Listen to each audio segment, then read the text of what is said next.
guys, I'm back, of course. As you see, here's a... This week is going to be all Godzilla reviews, so here is going to be all Godzilla stuff. So, might do a little thing called hashtag Godzilla week, where it's going to be all Godzilla week. So, it's the thing I'm created, so yeah, that's pretty good. So, of course, my first review is on the NECA 94 Godzilla, and as you see, I don't have the box. I do have the card, though, which I don't know where it is, but yeah, which is fine. However, here's a figure. Painting and the sculpting on this figure is, again, alright. I mean, I hear a lot of people saying that this does not look good, and it's not even accurate. I mean, we could clearly tell it's not even accurate. The head is way too elongated. The eyes are the wrong color. I mean, compare this to, let's say, the Monster Arts, which, the Monster Arts has bright, vibrant eyes, while the NECA has these sort of dull eyes. That's why I always refer this as Neca Godzilla, because he has the big eyes that look nothing like 1992 Godzilla or 93. He reminds me of 91.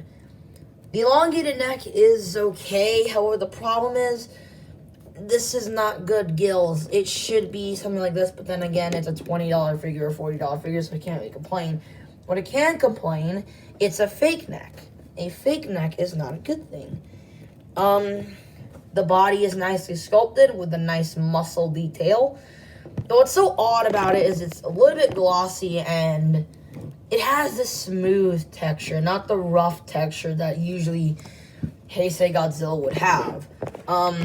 He also has messed up teeth. His teeth are a little bit messed up in the front and side.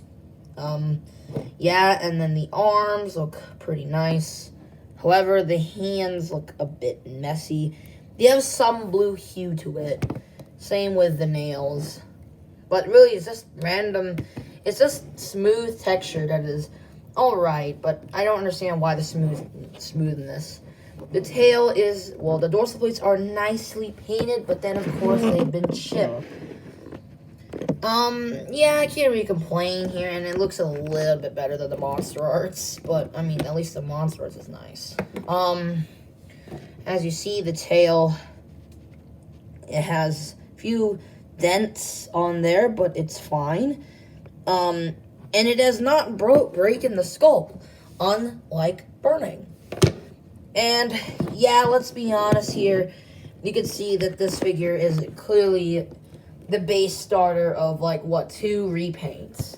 So, he's clearly, he's just the same thing. Now, articulation. Head is on a ball joint. He can look up and down. However, he gets a little bit limited with the fake neck. So, you can look side to side. You can also go 360, but with the neck, you can also go with the head. I heard complaints with the head falling off. Unfortunately, both Burning Godzilla and Godzilla 94, their head does not want to go off. Arms on a ball joint. You can go out or in. Of course, this arm is a bit too loose, and same with his hand. So about the arm, the bicep, so up and down motion, bit limited.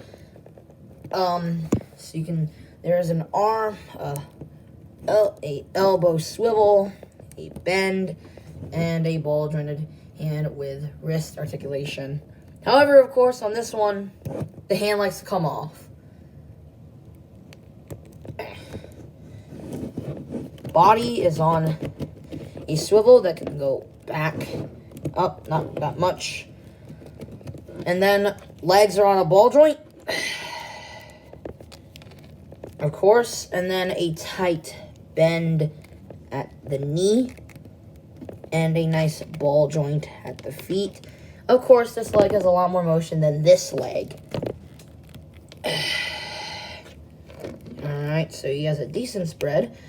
Of course, the eye swivel is a bit limited, and it's really tight in the ball joint on the feet, which has some decent pivot. Tail is on 4 ball jointed segments with a bendy wire tail. But I wouldn't recommend using the bendy wire tail because it will break. So I wouldn't recommend using it. So please take that notice. So posability is just average for this price. Of course, this is definitely one of the weaker end of the Neca Godzilla line.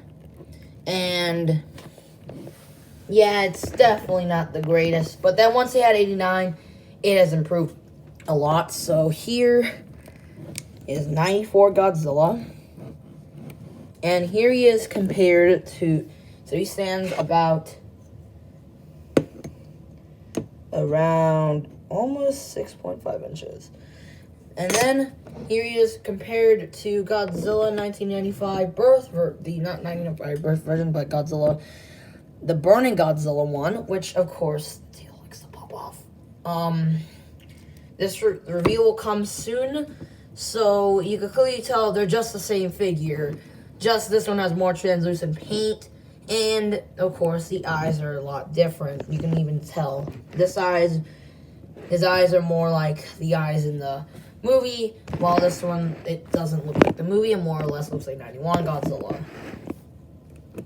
And here he is compared to the Monster Arts figure, and I get it, Monster Arts are smaller, but this is, and even though the neck just is a fake neck, at least it kind of looks good. The nails have sort of a nice shape. Of course, you already know my thoughts on this guy. He's a great figure compared to this one. I mean, you could tell the tail is a lot shorter, the body's a lot slimmer, and NECA's a lot more taller. So, buy, don't buy, or wait for a sale, which would probably never happen with Godzilla NECA figures that are going to be out of print. This figure is alright. He's definitely one of the short end of the stick of Godzilla, of the NECA Godzilla line. However, at least he's a little bit better than Burning, because the Burning Godzilla mold, I broke the tail like 2 times, and he's been through enough troubles compared to this guy. 94 is still a good figure, but I don't know if I could recommend it. Just get the reissue, because the reissue has a nice box. But overall, this figure is just average. He's a nice, posable Heisei. However, if you're a big fan of Mogi Goji like me, I would recommend getting this figure. But if you're a big fan of Heisei and you don't want to get a vinyl, just get the NECA 89. That thing is, like, by far one of the best Godzilla figures in the entire NECA Godzilla lineup. So, I'll see you guys later with a triple review on Godzilla. The triple review of Bandai Creations Godzilla 2000, 54, and 68. So, like, subscribe, hit the bell, and I'll see you guys later with those reviews. Bye.